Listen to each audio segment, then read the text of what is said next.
class warfare on the campaign trail. Republican presidential candidate Mitt Romney coming under a bit of fire for trying to explain how big business helps everybody. Listen now. Corporations are people, my friend. We can raise taxes on... Of course they are. Everything corporations earn ultimately goes to people. So, where do you think it goes? What? Whose pockets?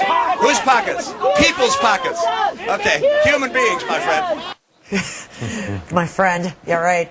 I got a little ugly there, but the message from the White House is for everyone to pay their fair share. So who's really watching out for the average American? We are back with our political panel. First of all, you know, when Mitt Romney says that, there was some commentating on that yesterday, and so, you know, the theory among some people was corporations are people. There are people running the corporations. They hire people. They're the ones that are injecting money back into the country. Just because it's true doesn't mean it's a good comment. And there are plenty of people who have made true statements. No, it's not about that. It's just the fact that you can't be politically tone deaf. And the fact is that there are a lot of Americans out there who don't equate corporations and people. So the fact that you could make an accurate argument about why corporations are people doesn't mean that you're going to be effective. He's going to be haunted by this for a while. And look, there are two big issues here. First, the guy's worth a couple $100 million.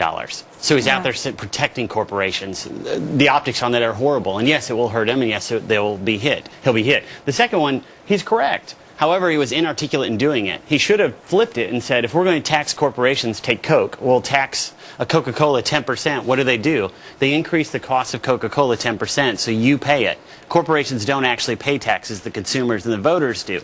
Made it circular and go back. But it was just a foolish statement. Is that one line enough to derail his No, absolutely. There's not enough to fix it. We just bailed out Wall Street, and people for a while have been saying bail out Main Street. How out of touch with reality are you to make a statement like corporations with people, no matter how factually correct it is? It's the same thing with Newt Gingrich, with all due respect. I know you think he performed well. He wants to repeal the Sarbanes-Oxley Act, which is the only overwhelmingly bipartisan act in Congress that was enacted by 423 votes in the House and 99 Senate votes, that actually reined in corporate accounting principles and actually, you know, moved us out of that Enron Anderson scandal. And he wants to repeal that. Are people paying attention? Wait a second. There's no question that Santorum overperformed. There's no question that Newt Gingrich overperformed. When you say overperformed, explain what they exceeded expectations. They may have gone from 2% to 4%. What they were doing was the content was But the problematic. question was about the debate. Both of them overperformed.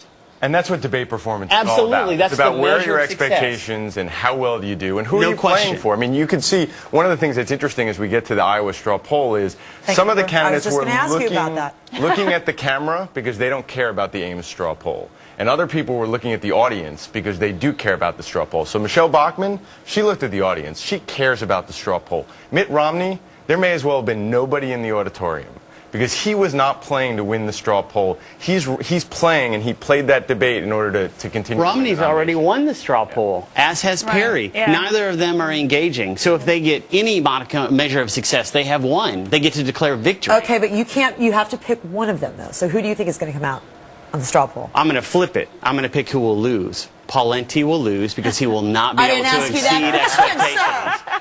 That's cheating That a is little the bit. measure. That's the measure. He put $1 million into it and a lot of time. China, what do you think? Who's going to come out on top? Romney might win. You know, Romney might come out on None top. of this waffling. What is going on with you people here today? Give me a yes or no. Who's going to... Bachmann wins. Bachmann? Okay. I think that's a stretch. But, I think Bachmann wins, too. I mean, she's put a tremendous amount of time in there. It's her home state. She has to win. Actually, if she doesn't win, it's a huge damage to her campaign, especially with Perry. Doesn't do well today. But wait, is it more injurious for Pawlenty not to win? Oh, no, if he doesn't win, he's done. Yeah, he's done. So he's effectively done. Yeah. And that attacking in the debate really harmed him. Yeah. All right, guys, thanks very much for joining us. We love spirited debates here.